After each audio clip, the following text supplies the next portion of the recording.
Muy buenas noches, estimada audiencia de Alivio Talks, el Facebook Live y la plataforma multinacional de telemedicina Alivio que brinda todos los días lunes a las 7 de la noche.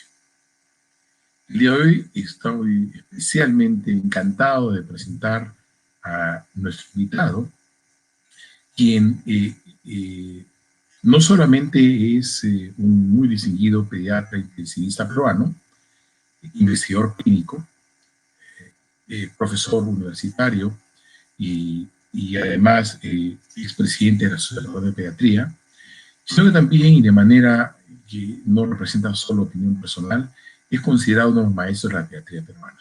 Para mí es un honor presentar al profesor José Tantaleanda Fieno, quien esta noche va a compartir con todos ustedes sobre uno de los temas que la Organización Mundial de la Salud ha evaluado, una de las metodologías que ha tenido mayor impacto en la disminución de enfermedades y en el pronóstico de mejor crecimiento y desarrollo de los seres humanos.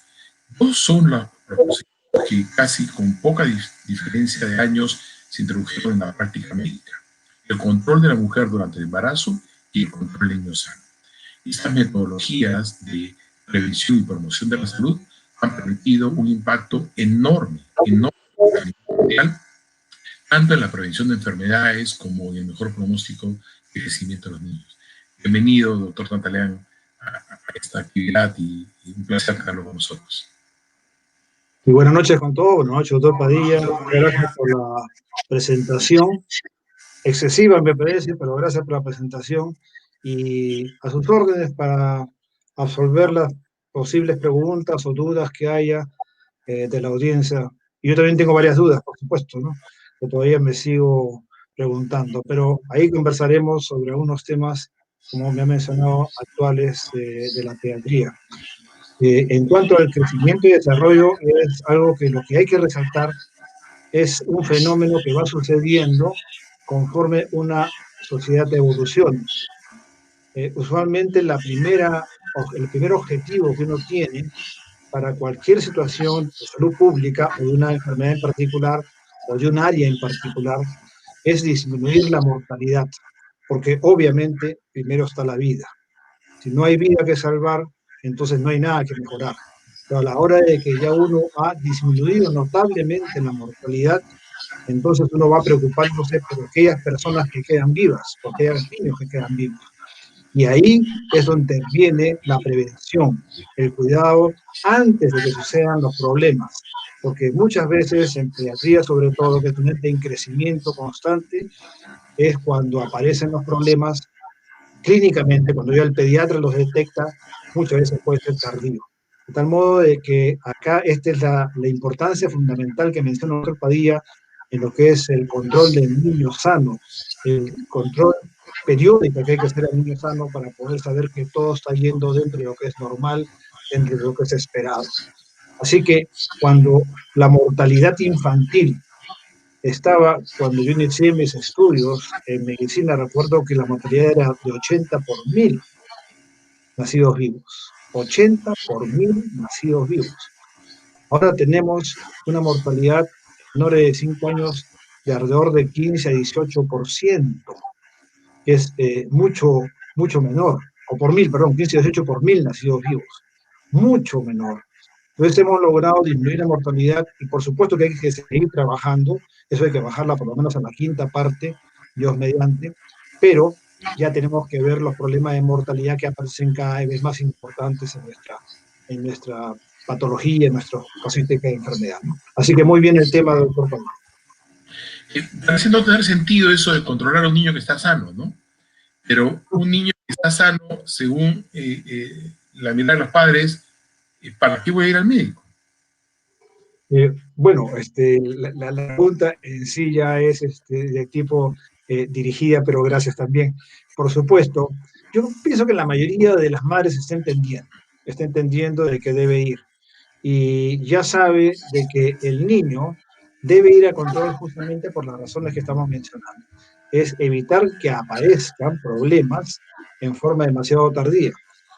Las madres lo que más se van a preocupar siempre es si es que su peso y la talla del niño van bien, es decir, su crecimiento, lo que llamamos somático, o corporal, ¿no? Si eso está bien. Eso es lo primero que preocupa. Y están muy preocupadas, así lo vean gordito, están muy preocupadas por ese desarrollo. Es algo que obviamente al trabajo es un objetivo muy importante. Escucho un ruido de fondo, no sé si tú lo escuchas. Sí, es el mío. Es por más que lo doy mantenimiento a mi laptop, todavía se cansa un poco y hace unos ruiditos, disculpe. Ya, bueno, es una cuestión así como el control del niño sano, el control de la computadora también habría que hacerlo. Le hecho mantenimiento. Pero Justamente, bueno, ¿no? sí, esa pregunta, ¿el control del niño sano para qué si está sano? Es justamente para que saber si está sano, porque hay muchos problemas en pediatría que parece que todo va bien. A un niño que no escucha cuando nace, cuando está sordo, eso no se da cuenta uno sino hasta que ya deja de hablar, el retraso en el lenguaje es notorio y ya se dañó buena parte de su evolución. Entonces, y el niño puede estar perfecto, de subir muy bien de peso, de tener todo lo demás normal aparentemente, pero la relación del audio, del lenguaje, de la audición del lenguaje está afectada. Por ejemplo, cosas como esas que son importantes. Eso lo puede detectar un pediatra general con su examen periódico.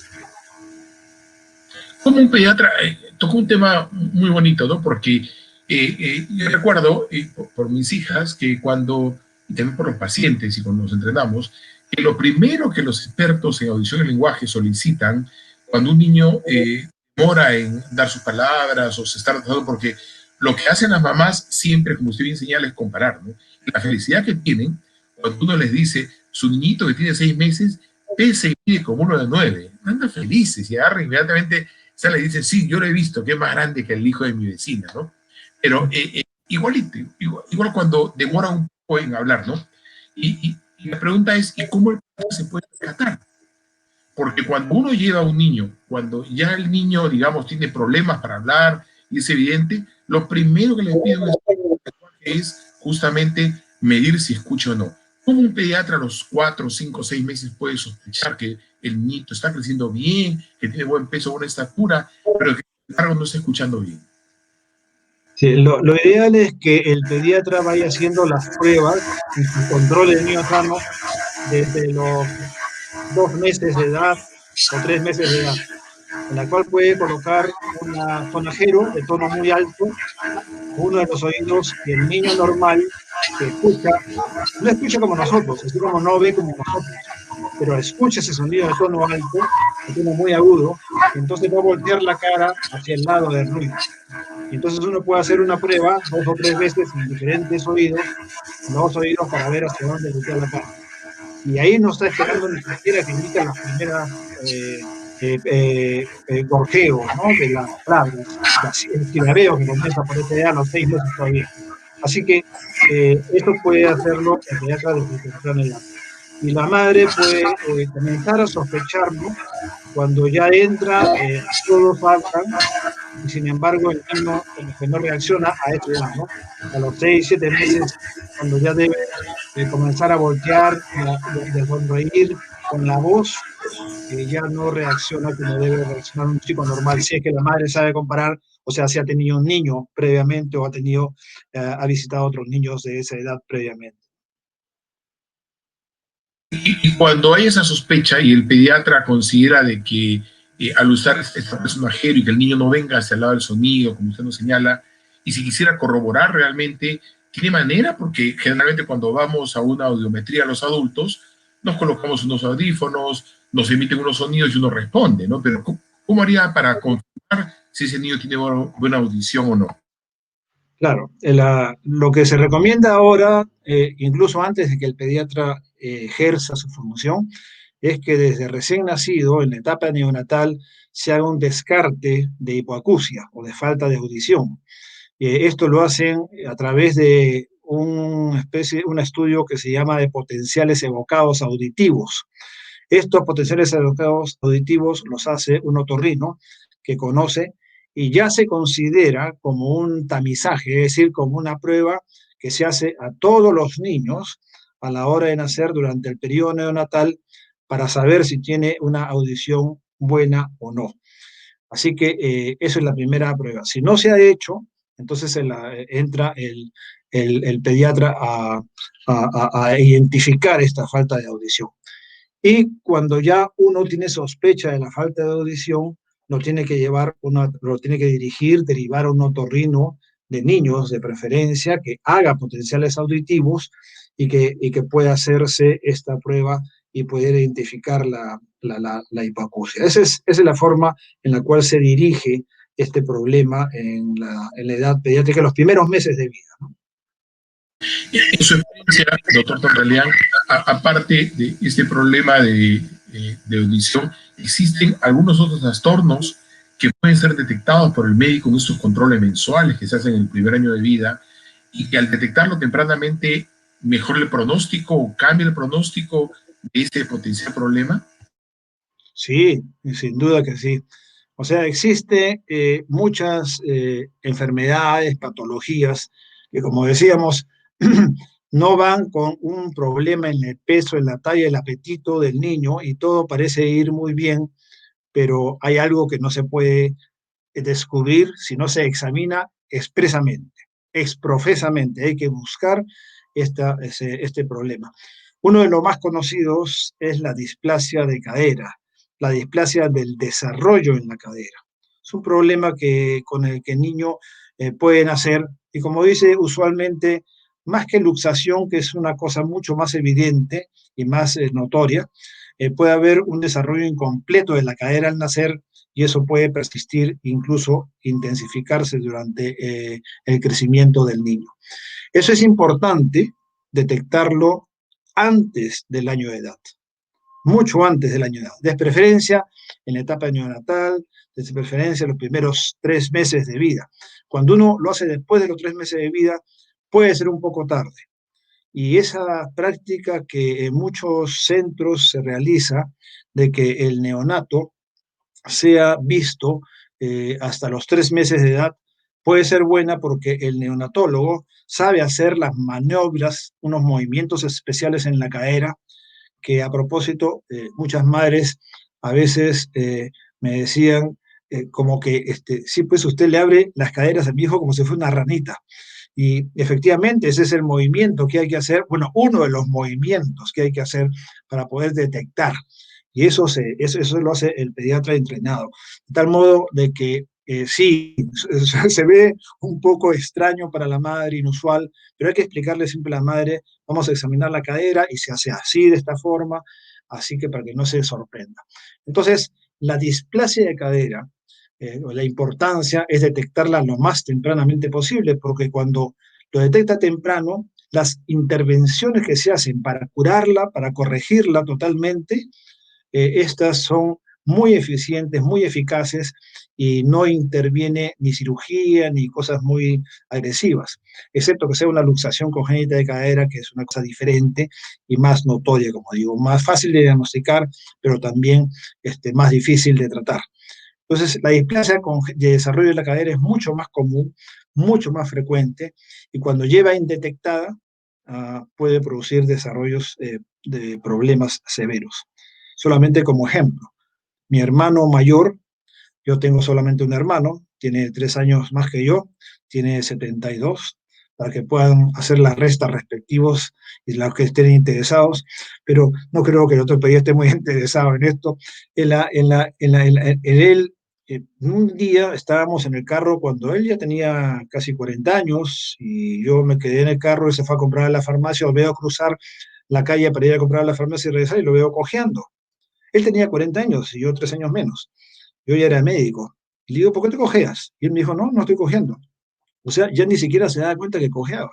Yo tampoco me había percatado, porque casi cuando nos vemos o comiendo o nos vemos ahí en algún sitio, no nos vemos en otro lugar, en otro ambiente. Ahí primera vez que lo vi caminar. Y lo veo caminar, bueno, no era la primera vez que lo veía caminar, pero la primera vez que me percaté de que cojeaba. Bueno, él se le tomó la placa y todo resultó siendo una displasia de cadera. Una cuestión de que ahora ha tenido que tener implante de cadera, 2 oportunidades, que le han puesto una prótesis de cadera ya todavía con su edad y que ha limitado su movilidad física. Es decir, estas son cosas que se pueden prever, se pueden prevenir y se pueden evitar en lo posible. sea, el desarrollo de la cadera es algo que el pediatra está obligado a ver desde que lo toma a su mando. Y esto debe hacerse desde el periodo neonatal, desde que nace el niño. Y uno debe seguir haciéndolo hasta cerca del año de edad. Es más difícil mientras más grande el niño, el examen. Entonces, lo mejor es hacer el diagnóstico temprano en los primeros meses, donde el niño permite mejor examen de caderas. Y no tanto cuando ya tienen 8 o 9 meses que son más fuertes y se resisten, entonces ya uno no puede hacer toda la maniobra que debería hacer, ¿no? Así que este es uno de los problemas que se puede ver. Hay otros más, por supuesto. Hay varios más. Pero creo que mejor sigo tu pregunta o prefieres que... Sí, bueno, ahora Mariela, que nos sigue con bastante frecuencia, nos pregunta si es recomendable la distribución temprana en los niños. Pero antes de esa respuesta, creo que deberemos plantear que ahora ya no se habla solamente de crecimiento, sino hace ya algunos años se acuñó el término crecimiento y desarrollo, como dos componentes indisolubles que siempre se tienen que evaluar en los niños. ¿Puede ayudarnos a diferenciar esos términos, doctor Tantalía? Claro, el crecimiento se refiere a lo que la mayoría hacemos siempre, o sea, inevitablemente, todo pediatra, y que las madres van a exigir, que es cuánto crece el niño en talla, cuánto crece en peso, cuánto crece en su cabecita, etcétera, etcétera. Ese es el crecimiento. O sea, cómo crece el niño, lo que se llama corporalmente hablando, y saber si está en los rangos de normalidad o no. Y por si acaso, para el ejemplo que decía el doctor Padilla hace un momento, nosotros no recomendamos ni deseamos niños gorditos, no nos interesa. Esa expresión que niño gordito, niño sano, ya debe quedar descartado. Creo que la mayoría de las madres actualmente ya no lo sepan tampoco, pero hay que persistir. No hay que permitir el sobrepeso en los niños, es un problema. Así que desde niños, desde lactantes, que esté dentro de lo normal está bien. No tiene que ser el peso más alto y ganarle a toda la cuadra del vecindario. Tiene que ser el peso correcto y el suficiente como para que tenga un desarrollo. En cuanto a lo que es el desarrollo, ya se refiere a los aspectos de ganancia en otras áreas del niño. Ya no se refiere al peso, ni a la talla, ni a la cabeza. Se refiere a las capacidades motoras, por ejemplo. O sea, cómo se desarrolla desde el punto de vista de que si se siente el niño a la edad que debe sentarse, 6, 7 meses, se da la vuelta, cuando debe darse la vuelta, tiene un tono muscular apropiado a su edad, que va cambiando conforme la edad, se para a determinada edad, 9, 10 meses. Es decir, todos esos son parte del desarrollo. También es el lenguaje, como estamos hablando hace un momento. El desarrollo del lenguaje es algo que tenemos que evaluar. Dice el niño, por lo menos a los 8 9 meses silabeos, da, ma, pa, ta, o no dice nada todavía, o solamente emite vocales. Si no lo dice todavía silabeos, no dice todavía silabeos a esa edad, 9 10 meses, ya hay que sospechar un problema en el lenguaje. Por supuesto que la mayoría de niños al año de edad, alrededor del año, ya dicen la mamá y el papá con intención. O sea, lo que falta, lo que muchas veces un niño puede decir mamá, papá, pero es un silabeo. Y dice, mi niño hizo a los 9 meses este silabeo. Bueno, perfecto, puede ser. Pero si lo dice a los 6 meses, probablemente sea más un silabeo sin intencionalidad de decir mamá o papá. En la mayoría de los casos. Aunque sí existen niños súper desarrollados, súper adelantados. El caso más extremo que yo he visto de un niño adelantado es aquella niña que entró caminando a mi consultorio cuando tenía 7 meses de edad. Y la madre lo hizo a propósito para... Yo no le creía. Cuando me le dijo por teléfono, está caminando, asustada ella. Yo está caminando, señora, por favor despiértese y después ya me lo lleva al consultorio para su control. Y me dijo, acá está caminando. Bueno, extraordinario el caso, 7 meses para que camine y perfectamente la niña, ¿no? Una niña habilidísima. Así que hay casos extremos, obviamente, pero la mayoría tiene rangos normales y el pediatra sabe cuándo va yendo lo normal. En desarrollo se refiere entonces a la ganancia en capacidades motoras, articulaciones, coordinaciones motoras, de lenguaje, sociales también, sociales. Cuando un niño no sonríe al año de edad, carambas, no está bien. O sea, un niño debe sonreír, ¿no? Desde mucho antes, ya la sonrisa aparece en los 2, 3 meses de edad. Si un niño de 9, 10 meses no sonríe, hay que ver problemas ahí, ¿no? Así que todos estos aspectos van más allá del puro peso y talla que estábamos hablando, ¿no? El audio, doctor Padilla. Perdón. Si Mariana nos preguntó si la estimulación precoz, la estimulación temprana es recomendable para estos recién nacidos. Yo diría, hay dos áreas en esa respuesta, ¿no? Bueno, tengo 69 años, como ya seguramente se percataron. Así que yo pertenezco al siglo pasado. Así que todas mis respuestas deben tamizarse por ahí también, ¿no? O sea, siempre para aquellas madres jóvenes, como veo que está Mariela en la foto, está perfectamente. Es una generación mucho más rápida. Es una generación que cada vez es más rápida. Todo lo quiere más rápido.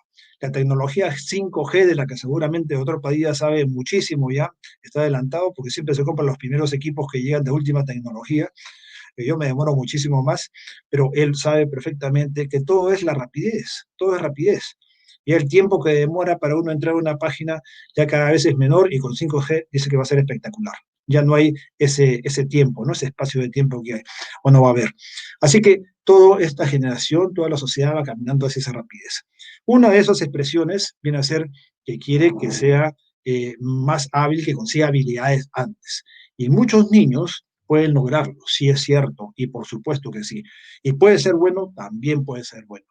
Solamente yo pondría, y acá mi mirada desde el siglo pasado, es ver hasta dónde podemos sobreestimular al niño, hasta dónde se va a exagerar esa respuesta. Hay niños que de repente no toleran esa estimulación más allá de su edad. ¿Es bueno estimularlos? Yo digo que sí, porque hay que forzar a los niños a desarrollar lo mejor posible. Y quizás por eso las nuevas generaciones tienen más habilidades que las anteriores, lo cual es indudable, agarran muchas habilidades. Eh, Quizás faltará un poco de reflexión mayor, pero que habilidades tienen, nos ganan largamente, diría yo, pero que sí eso se logra con la estimulación temprana. ¿Puede ser bueno? Puede ser sí, claro que sí. Pero cuiden que sus hijos, porque el hijo de cada uno no es igual al otro. O sea, son diferentes, cada niño es diferente. Y uno podrá utilizar esa estimulación temprana para bien, para su desarrollo, para su estimulación, y ser un niño brillante, correcto. En a otros los puede frustrar y de repente puede lograr un efecto no tan bueno como debieran. O sea, háganlo, proveenlo, pero sin un estrés para el niño sobre todo, menos para los padres. Pues si el padre se estresa también no es algo que sería bueno, ¿no? Sí, justamente eso sucede con frecuencia. Y no hablando de estresados, sino hablando de amigos, el doctor Ricardo Vado nos hace una pregunta. Si a nivel rural es difícil contar con un pediatra-odontólogo, sí, es un problema de los especialistas que están en 2 o 3 ciudades, como siempre lo hemos conversado con usted, y además hay una carencia importante. ¿Cuál es su sugerencia al respecto para iniciar esos controles en el neonatólogo? Es el pediatra especializado en los primeros 28 días de vida del niño, ¿no? Sí, correcto. Buenas noches, Ricardo. Buenas noches, Ricardo. Gusto de escucharte o leerte por ahí. No te veo hace buen tiempo. Espero que todo vaya bien contigo. Sí, el doctor Ricardo Bau es médico, por si acaso también, y trabaja en el Hospital de Niños, en el Instituto Nacional de Niños San Borja. El doctor Vado hace una pregunta que tiene mucho que ver con la salud pública, muchísimo que ver. Es cierto que los neonatólogos escasean.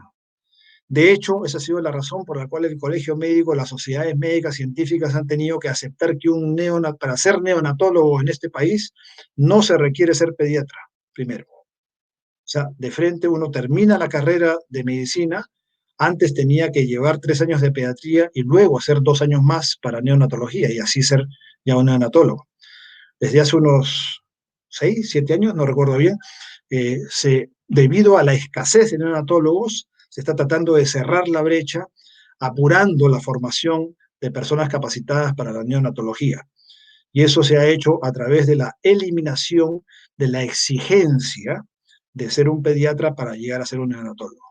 Ahora, claro que ya no hace 2 años, sino hace 3 años de especialidad.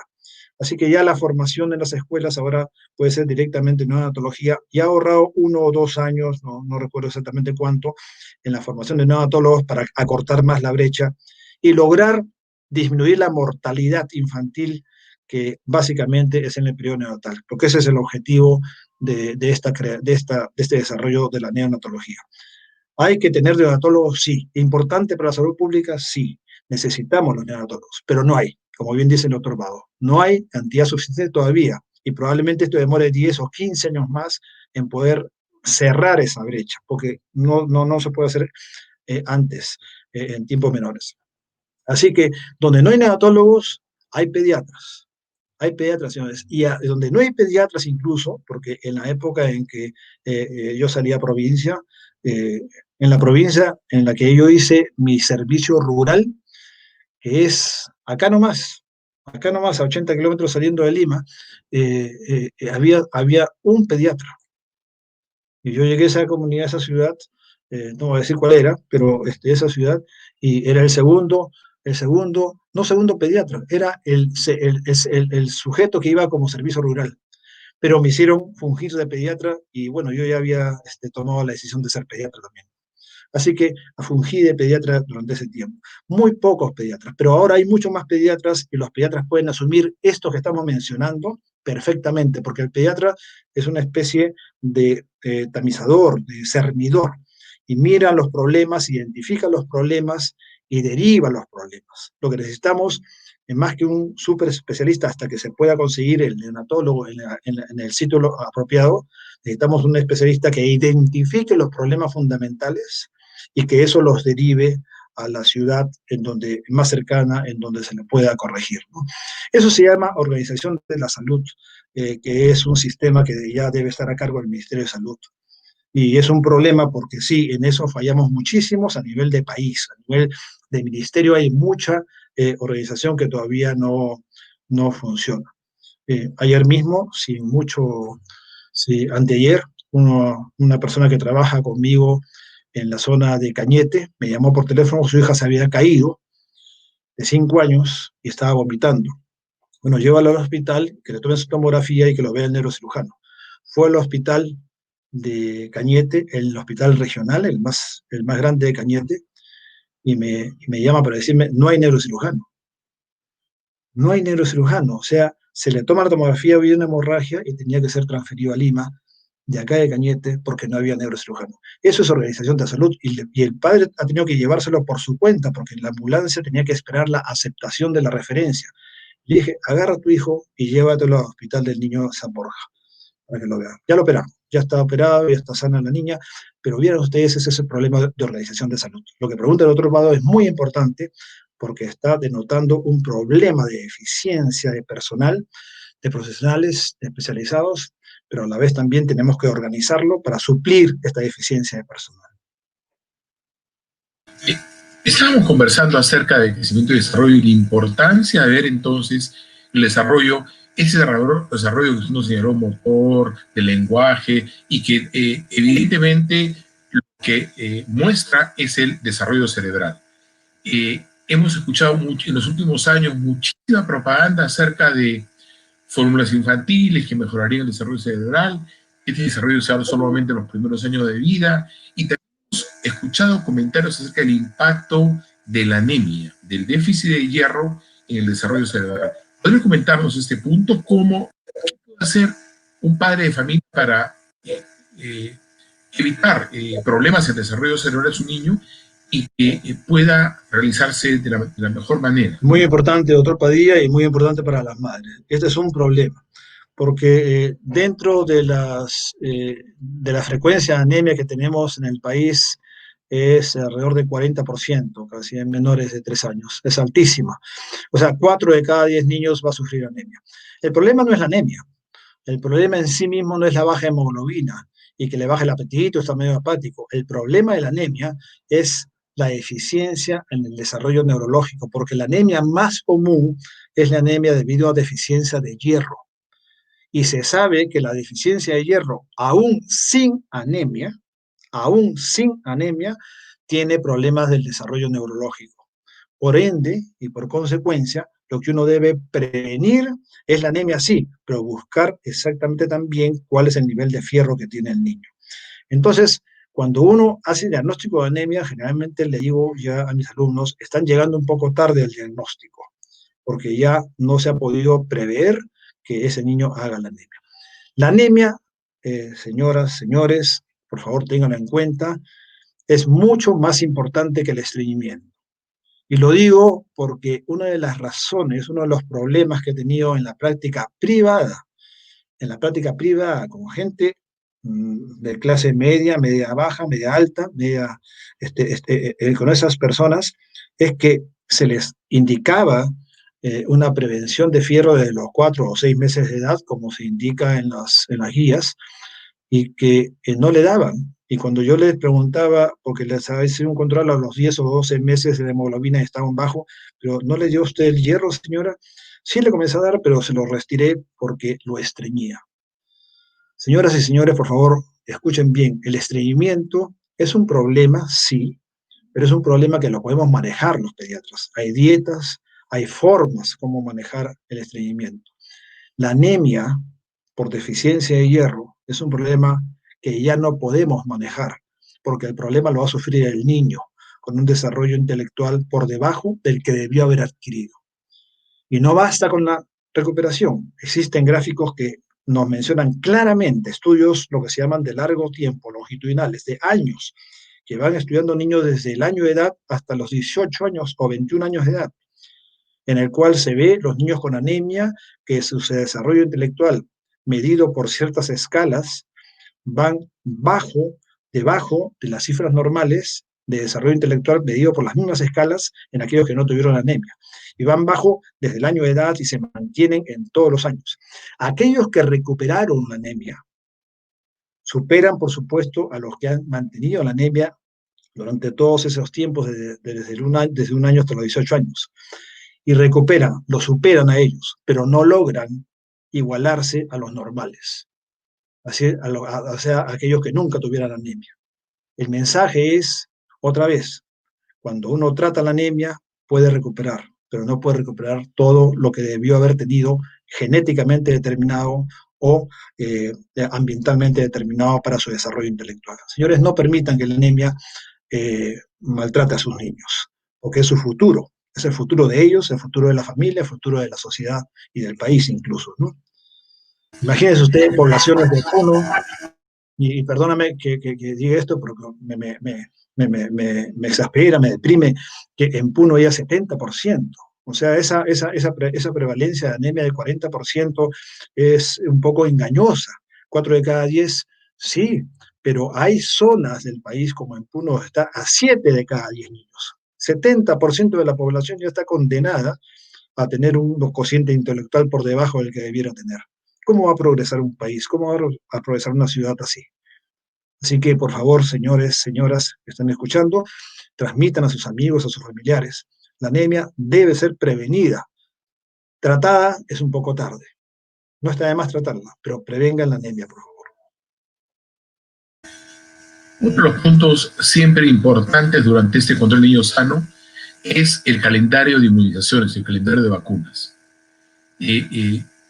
Hay una corriente muy grande y lamentablemente, al inicio era un grupo pequeño a nivel mundial que inclusive duda de este impacto. Usted como pediatra y con mucha experiencia, ¿cree que las vacunas han sido una buena estrategia como impacto de prevención y promoción de la salud? Sin ninguna duda, absolutamente sin ninguna duda. Eh, eh, yo he sido médico que he trabajado desde la residencia o desde muy joven, desde el año 78, 1978, en el Hospital de Niños como residente primero y luego como médico. Y hasta el año 90, hasta la década del 90, no recuerdo exactamente en qué año, pero hasta la década del 90, lo que veíamos en las salas de infectología del hospital eran salas, no pacientes, salas llenas, por ejemplo, de tos convulsiva, salas llenas de sarampión, ambientes destinados solamente para pacientes con polio, militis. O sea, todo esto lo hemos visto cuando la cobertura de vacunación era muy baja por deficiencias en el sistema de salud. Cuando esta cobertura de la vacunación ya logró 90, 95% en poblaciones ya mayoritarias, hemos podido disminuir. Años que yo no he visto sarampión. Yo no veo sarampión hace años. Ya no he visto tos convulsiva muchos años, hasta hace pocos años atrás que ha vuelto a aparecer la tos convulsiva allá por el año 2008, 2010, no recuerdo bien exactamente, unos 10 años, y está reapareciendo la tos convulsiva, aunque hay otras razones aparentes por ahí. Así que las vacunas han tenido un impacto positivo, yo no tengo ninguna duda. Eso, y no importa lo que yo diga tampoco, eso es mi experiencia personal, lo que yo he visto. O sea, me podrán decir lo que quieran, pero lo que yo he visto es un impacto sumamente positivo. Y lo que se menciona en la OMS también, la OMS por supuesto está apoyando, como todos los organismos internacionales, a la vacunación, porque sabe que es un método eficaz. Ninguna vacuna está exenta de riesgos absolutos. Puede haber un porcentaje pequeño, pero acá lo que se cubre es lo que se llama el riesgo-beneficio. Es decir, el beneficio de la vacuna supera largamente a los riesgos extraños, inusuales, rarísimos y la mayoría de veces leves realmente que puede producir la vacuna. Aquel argumento por el cual se introdujo un temor exagerado a la vacuna fue a través del autismo, que estas vacunas, un tipo de vacuna, sobre todo la del sarampión, produce autismo, genera autismo y por ello no debía ser vacunado. Esto ha generado una serie de dificultades a nivel de todo el mundo porque incluso en este país, el estudio que se publicó sobre esto fue hecho en Inglaterra, un médico, el doctor Wakefield, y él fue el que desarrolló este estudio, que después se demostró que era un estudio falso y que después ha hecho que esa misma revista lo tenga que eliminar de sus artículos, ya no está más considerado publicado, él ha sido expulsado del Colegio Médico de Inglaterra porque mintió en sus registros. Así que lo que hay sobre las vacunas, que tienen efectos colaterales, los tienen. La mayoría son leves y la mayoría son muy benignos. Así que no tengan ustedes temor a las vacunas. Necesitamos las vacunas como país, como sociedad. Todos se van a beneficiar y los niños van a mejorar notablemente en su crecimiento y su desarrollo, porque cada enfermedad cuenta, cada enfermedad detiene el crecimiento del niño, ¿no? Detiene su desarrollo del niño también. Así que cuando yo recibí una llamada a comienzos del año pasado, creo que fue por abril o marzo del año 2019, una de mis pacientes me llamó para decirme que se iba a Estados Unidos. Y yo le digo, bueno, qué bien, pero ¿por qué me llama? Porque no tengo sino que felicitarlo, vaya usted a pasear. Ah, no, lo que pasa es que me voy a Florida y me están pidiendo que tenga vacuna de sarampión. Así porque sí, hay un brote, hay una epidemia, ella me dijo una epidemia de sarampión. En realidad fue un brote de sarampión en Florida. Y efectivamente yo no lo había leído todavía, pero ya apareció después la publicación de ese brote de sarampión en una comunidad de Florida en donde la gente antivacunas es muy fuerte y había convencido a la población de no vacunarse. Pues ahí está el resultado, ¿no? Así que, señores, las vacunas tampoco admiten ninguna duda. Y hay una discusión ahí más bien sobre cuál es el derecho a vacunar o no vacunar que tiene una familia, unos padres, ¿no? Me he tocado también con esas personas en la práctica privada. Es un reto realmente, pero sí hay gente que cree que las vacunas no deben aplicarse, ¿no? Lamentablemente. Está otra vez en mute, doctor. Muchas gracias. La emoción, mi querida hija Berenice nos hace una pregunta en la que ella señala qué opinamos acerca de la lactancia materna prolongada que ella ha practicado con mi nieta, con su hijita. Y justamente es un tema que teníamos y que trabajamos mucho los pediatras. Lactancia materna, profesor Tantalea. Dios mío. No hay ni otra vez. Son temas, yo sé que el doctor Padilla lo hace con toda la intención, porque él sabe perfectamente los beneficios de la lactancia materna. Ya está su nieta y su hija que han practicado la lactancia materna como ha de ser, ¿no? He tenido la suerte también de que mis hijas han hecho lactancia materna ambas a sus niños.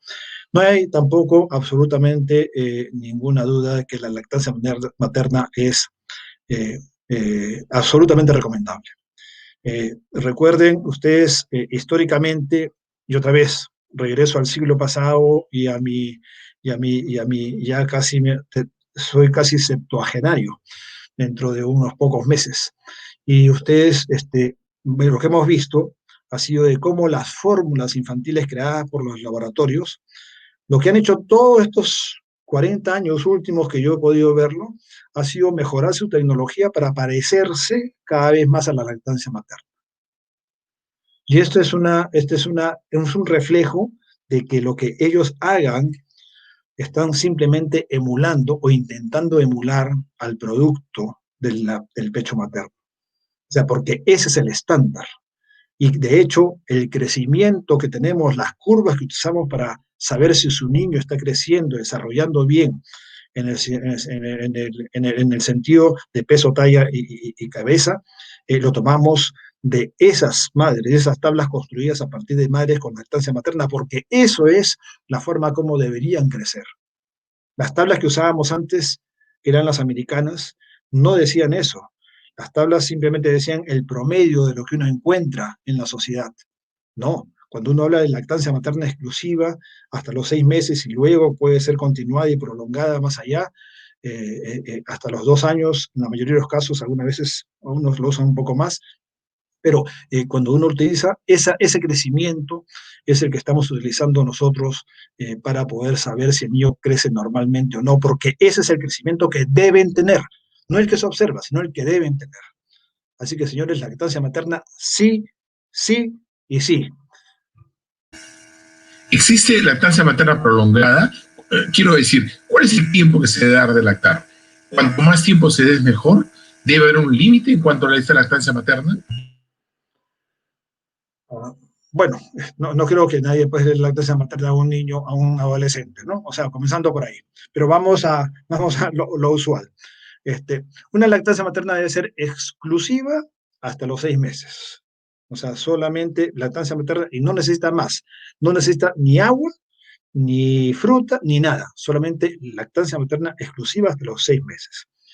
No más necesita. A partir de los 6 meses sí necesita agregarse otro tipo de alimentación, aparte del suplemento de hierro, ¿no? Así que lo que tenemos que considerar es que hasta los 6 meses es lactancia materna exclusiva. La lactancia materna debería seguir, continuar la lactancia materna hasta los 2 años de preferencia, por lo menos. Algunos ya están recomendando hasta los 3.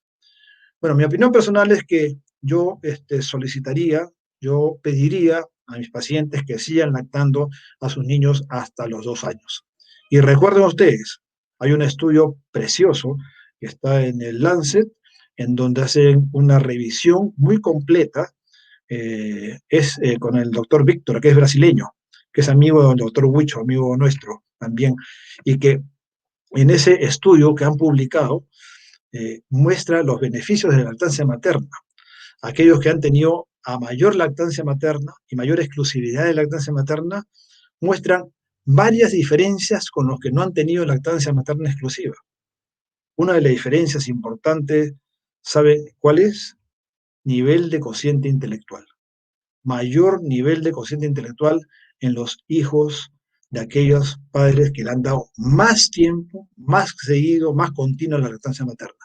Así que, señores, ahora, aparte de la anemia, acá tienen otro elemento que va a servir para el desarrollo intelectual de su niño, que es, digamos, yo creo, uno de los aspectos, el aspecto más importante en el desarrollo del sujeto, del ser humano.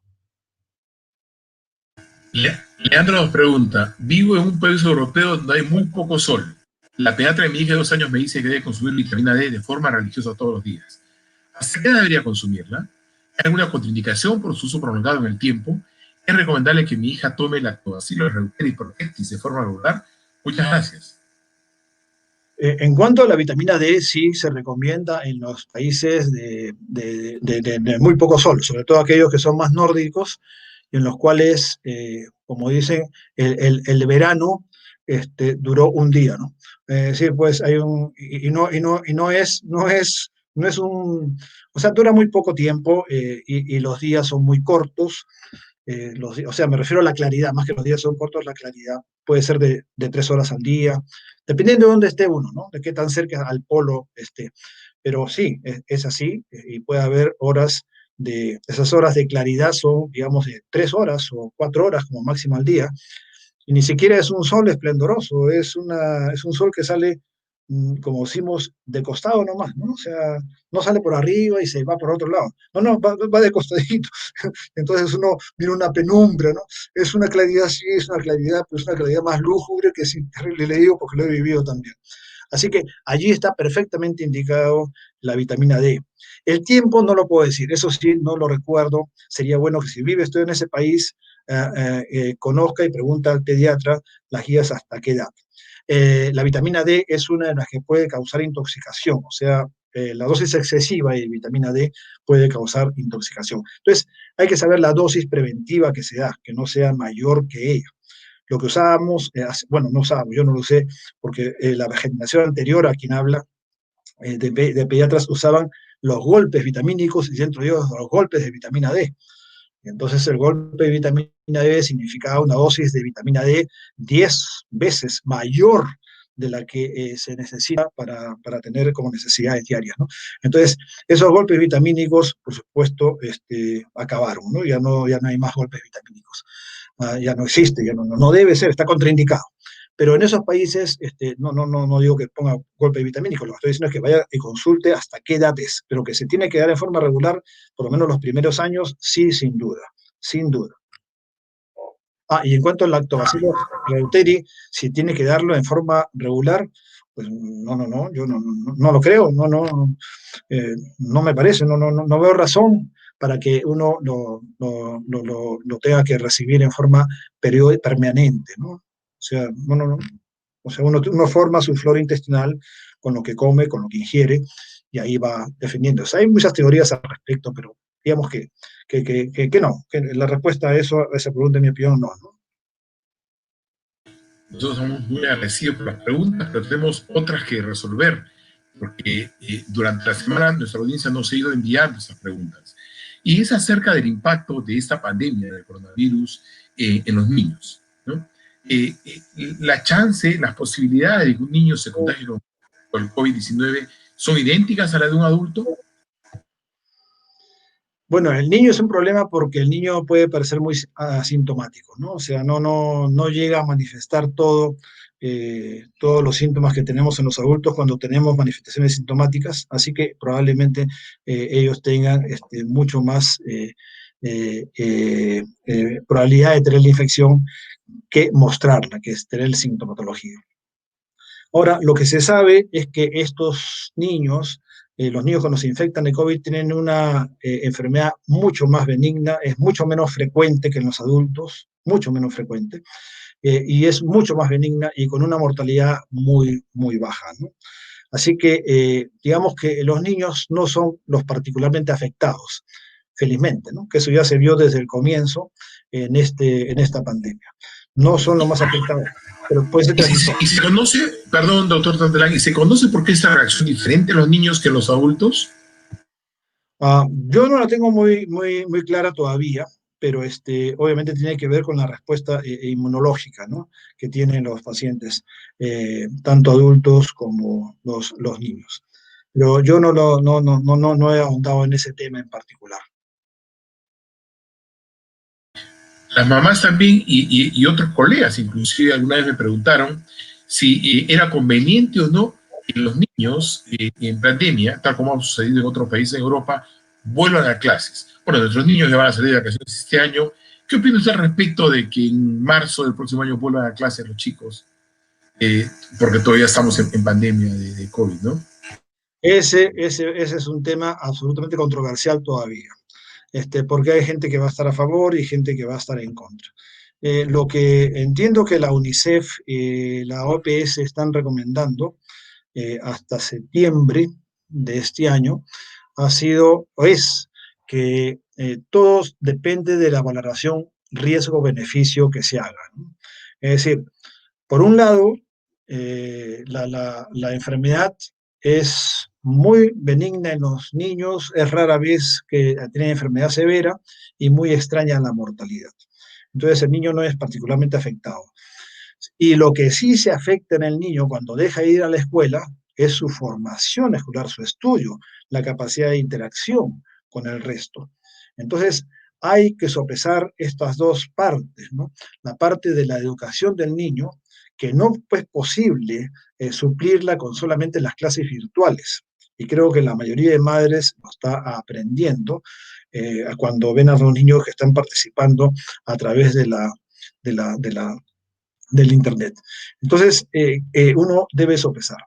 Lo que dicen más o menos las recomendaciones de la OPS, del UNICEF, en respecto a la escuela y al COVID, hasta donde recuerdo, es que va a depender de cómo estén los casos en la localidad. Si los casos, no hay casos, bueno, las escuelas todas deben estar abiertas, ¿no? Si los casos son esporádicos, o sea, no tenemos esa frecuencia de casos como hemos tenido y como todavía hemos estado manteniendo hasta hace muy poco, entonces también deben estar abiertas todas las escuelas con los cuidados, por supuesto, en el colegio que deben tener. Es decir, que si es que la distancia, el aforo, el cuidado, lavabos apropiados, sus lavatorios apropiados, el lavado de manos, bueno, las mascarillas y todo el uso que sabemos que debe hacerse para evitar. Y que las aulas sean ventiladas, no cerradas, ¿no? Bueno, con esos cuidados. Pero esas dos condiciones, o sea, cuando no hay casos, los casos son esporádicos, entonces le recomiendan que sí haya apertura de colegios para el próximo año. Cuando el caso ya se hace comunitario, cuando la COVID se hace comunitaria, entonces hay que identificar aquellos que son solamente locales, en grupos, por ejemplo, en grupos que puede ser en La Victoria, digamos, o en San Isidro, ¿no? Entonces, en esos casos, en esos colegios sí deberían cerrarse. Pero si el resto de las localidades no tiene esos episodios, entonces podrían abrirse. Entonces va a depender, eso es lo que se llama una estrategia ya de acuerdo a cómo vaya presentándose el asunto, ¿no? Nos ha llegado a Maricela una pregunta muy interesante que tiene que ver con el control del niño. Un niño de 6 meses tiene un miembro inferior más que el otro. El más pequeño no se distingue a la altura de la rodilla. ¿Qué puede hacer? Señala Maricela. Bueno, hay que llevarlo al pediatra o al ortopedista pediatra. Una de las razones, o sea, más corto no significa más delgado. Recordemos siempre de que en realidad nosotros somos dos mitades. O sea, no es que seamos mitad cuerpo y mitad espíritu y alma, somos espíritu y alma uno solo. Es una unidad, según lo que conocemos desde la escuela griega, ¿no? O sea, somos uno solo en cuerpo y alma. Pero somos dos mitades en el sentido de la mitad derecha y la mitad izquierda. O sea, y no somos perfectos. No nos damos cuenta, pero no somos perfectos. Así que todos podemos asumir de que partimos de una imperfección natural. No somos exactamente iguales. Lo que pasa es que las diferencias son tan pequeñas que no se notan y no fastidian. Algunas personas lo tienen normal, o sea, exageradamente, no anormalmente, un miembro o unas partes más grandes que otras. Así que eso hay que verlo. Pero cuando es el extremo, si las dos extremidades se ven igual de grosor, de desarrollo, pero una es más corta que la otra, lo que hay que descartar es precisamente un problema de cadera. Y ese es un problema que se puede ver con la luxación de cadera, porque en la parte de arriba de la cadera, de la cadera donde el fémur, que es el hueso más largo del cuerpo, se pega a la cadera, se ha luxado y se va más arriba, y eso hace que la extremidad sea más corta. Entonces, es una de las cosas que se tiene que ver en el examen clínico también desde pequeño. Cuando ya uno nace o que en los primeros meses, semanas de vida, uno va viendo que las dos extremidades sean del mismo tamaño. Y luego hace el examen de caderas, tal cual, ¿no? Y cuanto más temprano, es mucho mejor el pronóstico, ¿no? Por supuesto que sí.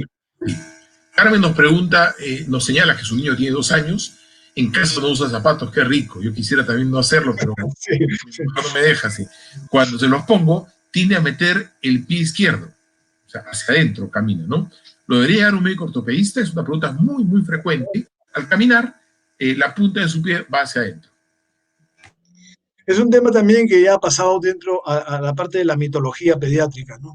Es decir, muchos de estos pacientes realmente se les llevaba al ortopedista y el ortopedista lo enviaba a una ortopedia y la ortopedia se llenaba de plata con esos zapatos, no sé qué zapatos horribles ortopédicos que pesaban como 3 kilos cada uno y el pobre niño tenía que cargar como si fuera un yelmo, perdón, como si fuera una armadura de los guerreros ahí del medioevo, ¿no?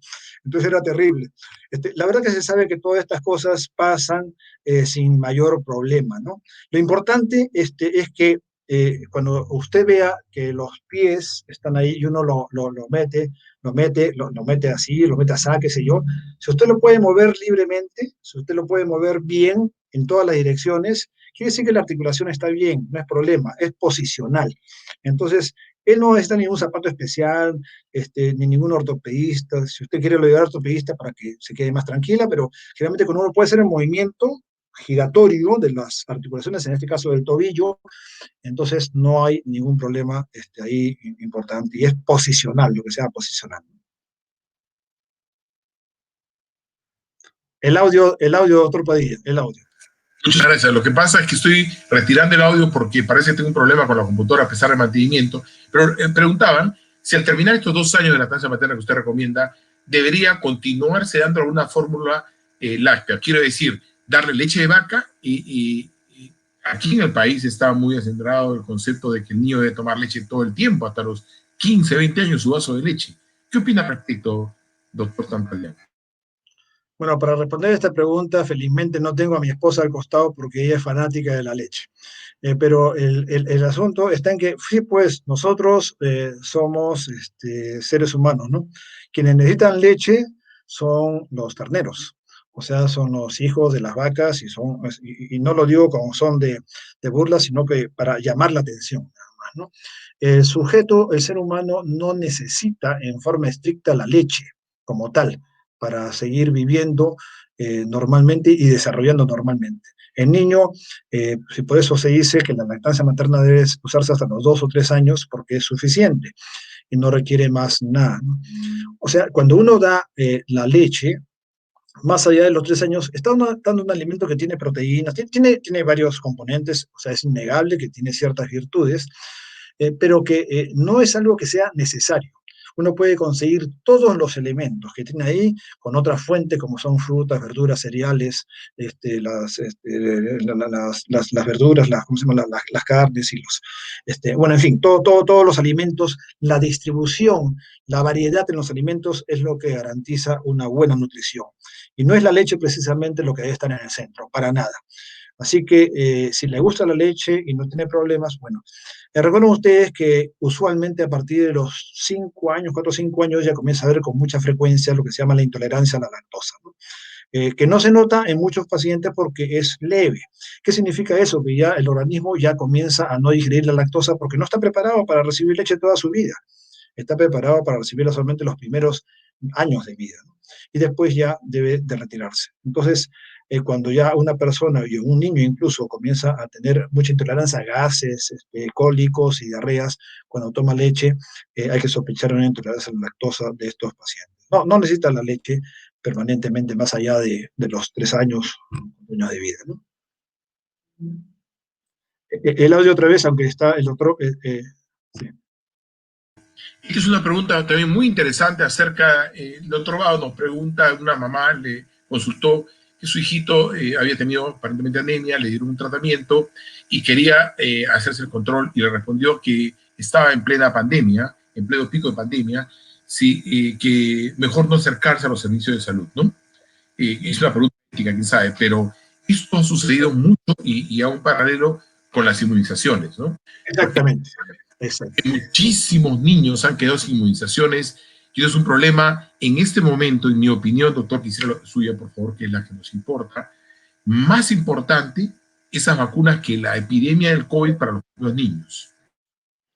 Pero sin duda. De hecho, hay una campaña ya de la OPS al respecto para poder promocionar la vacunación, la actualización en la vacuna de los niños que no se han vacunado por esa epidemia que tanto miedo nos ha impuesto y tanto cambio en nuestro método de vida, en nuestro estilo de vida ha cambiado. Y una de ellas ha sido efectivamente la falta de vacunación. La recomendación actual es que todos los niños actualicen sus vacunas en el periodo más corto posible de tiempo, en coordinación con el centro de salud a donde vayan a ir. Ahora, el centro de salud tiene que dar también las garantías. Por ejemplo, se me ocurre que en lugar de vacunar en un sitio cerrado, pues que salgan a vacunar en la puerta del sitio y que ahí mismo se vacune con toda la seguridad, con la mascarilla, el mandil y qué sé yo. Y la mamá y el niño igual.